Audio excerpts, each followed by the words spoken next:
Hello everyone, good afternoon সবাইকে। কেমন আছো সবাই? আশা করি সবাই ভালো আছো, আমরাও ভালো আছি। তো আমার ভিডিওতে তোমাদের অনেক অনেক ওয়েলকাম। যেদিন আমি এই ভিডিওটা করছিলাম সেদিন ছিলাম আমি বাড়িতে। আর দেখো বাড়িতে মা কী কী রান্না করছে, তাই ভাবলাম তোমাদের সাথে একটু শেয়ার করি।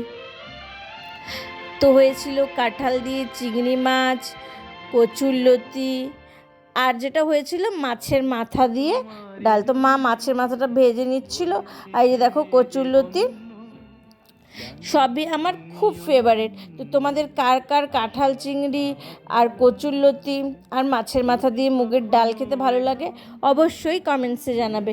ভিডিওটা কেমন লাগলো সেটাও অবশ্যই কমেন্টসে জানাবে। ভিডিওটা ভালো লাগলে অবশ্যই একটা লাইক করে দিও। তো এখন আমরা আম মাখা খাচ্ছি, আর তারপরেই খাবো খাবার। তো ভিডিওটা এখানেই শেষ করলাম। টাটা, সবাই ভালো থেকো।